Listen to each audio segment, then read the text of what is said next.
अस्सलाम वालेकुम नाज़रीन। अज 31 अगस्त 2025 तो रात के तकरीबन 10 बजे ने।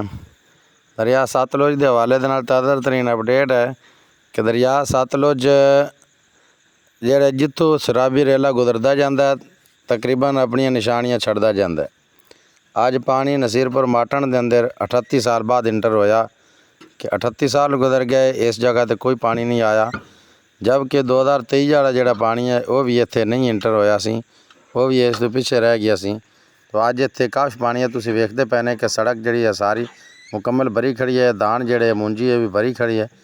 तो ये दिन की वीडियो है। तो हुण जिहड़ी सूरत हाल है कि हुण तकरीबन ये जगह सारी दी सारी कवर है कि दाई जिहड़े ने वो कोई नज़र आंदे पे, किधरे किधरे आंदे पे ने, बाकी दाई पानी दे विच लुक गए।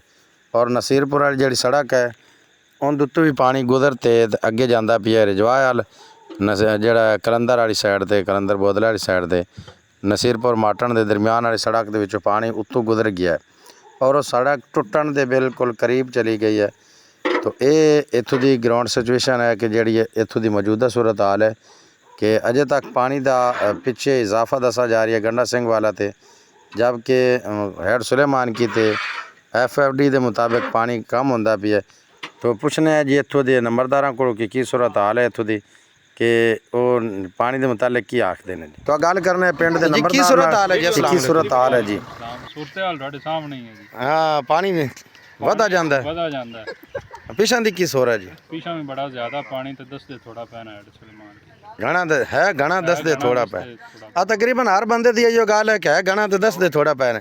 आ छुपाई खड़े ने जेड़ा आप पाशी दा वजीर है, मेरे ख्याल है सारा रोदा मारी खड़ा है। वो सारा कुछ कीती खड़े ने। हाँ बिल्कुल इस तरह आज जेड़ा बंदे को पुछने हैं जेड़ा 2023 दे विच आया आया वो पानी इस नालों ज़्यादा रिकॉर्ड विच दिखाया तो वो पानी पिछे रह गया। ये पानी रिकॉर्ड थोड़ा दसदे पे ने आया हो आगे घना पाद है। 88 तो बाद जी बंदे आते ने इत्थे हुण आया पानी जी, अगे इत्थे पानी को नहीं आया जी, हाली को नहीं जी। है तुसीं सुन लई नंबरदार साहब की गल भी तो इत्थों के बंदियां दी भी कि 88 तो बाद अज पानी आया है इत्थे जिहड़ी जगह ते पानी पहुँचता भी है। तो हुण रात के वक्त इस जगह ते पानी की वाहवा चढ़ाई है, तकरीबन इस इलाके में रात तकरीबन अपनी लपेट च लै लवेगा पहली साइड तो जिहड़ा ज़मीनी रस्ता है वह भी मुनक़ता होने का खदशा है। तो पानी की अगर सूरत हाल वेखिए तो पानी का जिहड़ा डाटा है वह गंडा सिंह वाला तो 2,53,000 ते कुछ क्यूसक है और हैड सुलेमान की जिहड़ा है उसकी सूरत हाल जिहड़ी है वो थल्ले है कि 1,34,970 क्यूसक पानी जिहड़ा हैड सुलेमान की तो FFD शो करता पिया। जबकि अवाम उन्नास की राय जिहड़ी है वो होर है जिहड़ी तुसीं सुन लई है।